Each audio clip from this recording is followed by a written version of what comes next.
തായ്ലൻഡിൽ famous ആയിട്ടുള്ള mango sticky rice എങ്ങനെ ഉണ്ടാക്കാൻ നോക്കാം. അതിന് വേണ്ടിയിട്ട് ഞാൻ എടുത്തത് ജാസ്മിൻ റൈസാണ്. ഇത് ആമസോണിൽ വാങ്ങിക്കാൻ കിട്ടും കേട്ടോ. ഈ ഒരു റൈസ് വെച്ച് ഉണ്ടാക്കിയപ്പോഴാണ് കൂടുതൽ ടേസ്റ്റ് ഉണ്ടായിരുന്നത്. ഞാനിപ്പോൾ ഒരു കപ്പ് എടുത്തിട്ടുണ്ട്. ഇത് കണ്ടു കഴിഞ്ഞാൽ ബസ്മതി റൈസ് പോലെ ഉണ്ടാവും, പക്ഷേ ബസ്മതി അല്ല. ഇതിൻ്റെ സ്മെല്ല് നമ്മുടെ സാധാരണ ബിരിയാണി ഉണ്ടാക്കുന്ന അരിയിലെ ചെറിയ അരി ജീരകശാല അതിൻ്റെ അതേ മണമാണ് കേട്ടോ. ഇനി ഇത് നന്നായി കഴുകിയിട്ട് കുറച്ച് വെള്ളം ഒഴിച്ചിട്ട് ഒരു 3 മണിക്കൂറെങ്കിലും കുതിർത്ത് വെക്കാം. പിന്നെ കുറച്ച് പഴുത്ത മാങ്ങ വേണ്ടത് കേട്ടോ. നല്ല ടേസ്റ്റുള്ള മാങ്ങ എടുക്കാൻ നോക്കാം. ഇപ്പോൾ ഒരു 3 മണിക്കൂറൊക്കെ കഴിഞ്ഞിട്ടുണ്ട് കുതിർത്ത് വെച്ചത്. നമുക്കതൊന്ന് വെള്ളം വാലാൻ വെച്ചിട്ട് ഒന്ന് വേവിച്ചെടുക്കണം. ഞാനിവിടെ ആ ഒതൻറ്റിക് രീതിയിൽ തന്നെയാണ് സ്റ്റീം ചെയ്തിട്ടാണ് വേവിക്കുന്നത് കേട്ടോ. തായ്ലൻഡിലത്തെ അവർ പറഞ്ഞു തന്ന റെസിപ്പിയാണ്. അപ്പോൾ അതേ രീതിയിലാണ് ഇപ്പോൾ ഞാൻ ഉണ്ടാക്കി കാണിക്കുന്നത്. നമുക്കിതൊന്ന് ആവിയിൽ വേവിച്ചെടുക്കാം. ഒരു അരമണിക്കൂർ ആവിയിൽ വേവിക്കാം. ഇനി അത് വേവുന്ന സമയം കൊണ്ട് നമുക്ക് ബാക്കിയുള്ള ചേരുവകളൊക്കെ റെഡിയാക്കാം. അപ്പോൾ ഞാൻ 4 കപ്പ് ഇപ്പോൾ അരി അളന്ന അതേ കപ്പിൽ തന്നെ 4 കപ്പ് തേങ്ങാപ്പാൽ എടുത്തിട്ടുണ്ട്.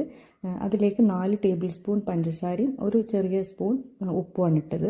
പിന്നെ ഇത് രമ്പ ഇല എന്നൊക്കെ പറയില്ലേ, ബിരിയാണി ഇല, അങ്ങനെ പാൻറ്റൻ ലീവ്സ്, അതാണ് കേട്ടോ. അതിൻ്റെ ഒരു പീസ് ഞാൻ ഇതുപോലെ അതിൻ്റെ അകത്തിട്ടിട്ട് ഒന്ന് തിളപ്പിച്ചെടുക്കുന്നുണ്ട്. എന്നിട്ട് നമുക്ക് 2 കപ്പ് മാറ്റിയേക്കാം. നമ്മൾ അരി അളന്ന അതേ അളവിൽ തന്നെ 2 കപ്പ് മാറ്റിയേക്കാം. വലിയ തേങ്ങയിൽ 4 കപ്പ് വെള്ളം ഒഴിച്ചിട്ട് അടിച്ചിട്ട് ഇങ്ങനെ അരിച്ചെടുത്താൽ മതി കേട്ടോ. അപ്പോൾ കറക്റ്റായിട്ട് വരും. ഇപ്പോൾ അരി വെന്തിട്ടുണ്ട്. ഇതൊക്കെ അരി വേവാനാവണ സമയത്ത് നമ്മൾ തേങ്ങാപ്പാൽ റെഡിയാക്കിയാൽ മതി കേട്ടോ. അത് ചൂടോടെയാണ് തേങ്ങാപ്പാലിൽ ഒഴിക്കേണ്ടത്.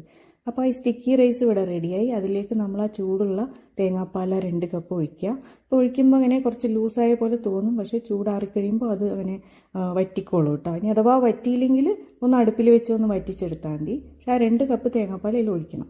പിന്നെ ഞാൻ കുറച്ച് ചെറുപയർ പരിപ്പാണ് ഇവിടെ ഒന്ന് ഫ്രൈ ചെയ്തെടുത്ത് ഗാർണിഷ് ചെയ്യാൻ വേണ്ടിയിട്ടാണ് കേട്ടോ. പിന്നെ നമ്മളൊരു 1.5 ടേബിൾ സ്പൂൺ കോൺഫ്ലവർ കുറച്ച് വെള്ളത്തിൽ കലക്കി വെക്കുക. കോൺഫ്ലവർ ഇല്ലെങ്കിൽ അരിപ്പൊടി എടുത്താലും മതി. അത് മാറ്റി വെക്കാം.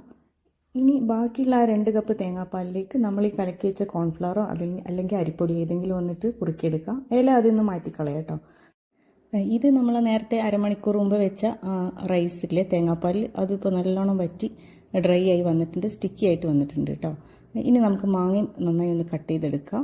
ഇനി നമുക്കിതൊരു പ്ലേറ്റിലേക്ക് അസംബിൾ ചെയ്യാം. അപ്പോൾ അതിന് വേണ്ടി ഞാൻ ചെറിയൊരു ബൗളിൽ കുറച്ച് റൈസ് ഇങ്ങനെ ഒന്ന് അമർത്തി കൊടുക്കുന്നുണ്ട്. ചെറിയ പാത്രം ഉണ്ടെങ്കിൽ അതിൽ ചെയ്താൽ മതി കേട്ടോ. ഞാൻ ആ ഒരു ഷേപ്പ് കിട്ടാൻ വേണ്ടിയിട്ടാണ്. അപ്പോൾ നമുക്ക് പ്ലേറ്റിലേക്ക് കമഴ്ത്തിയിടാം. ഈ ഒരു അളവിൽ ഇതേപോലെ നമുക്ക് 2 പ്ലേറ്റ് ഉണ്ടാക്കാൻ പറ്റും കേട്ടോ. ഇനി അതിൻ്റെ ചുറ്റും ആ മാങ്ങയൊക്കെ ഒന്ന് വെച്ച് ഡെക്കറേറ്റ് ചെയ്യുക. എന്നിട്ട് നമ്മൾ ആ കുറുക്കി വെച്ച തേങ്ങാപ്പാലിൽ അത് ചൂടാറി കഴിയുമ്പോൾ കുറച്ച് കട്ടിയാവും. അത് 1 കപ്പ് ഒഴിക്കുക. പിന്നെ ഗാർണിഷ് ചെയ്യാൻ വേണ്ടിയിട്ട് ചെറുപയറും പിന്നെ കുറച്ച് എള്ള്. ഇത്രയേ ഉള്ളൂ. നമ്മുടെ മാംഗോ സ്റ്റിക്കി റൈസ് ഇവിടെ റെഡി ആയിട്ടുണ്ട്. എന്തായാലും ഒന്ന് ഉണ്ടാക്കി നോക്കിക്കോ കേട്ടോ. നല്ല ടേസ്റ്റ് ഉണ്ടായിരുന്നു.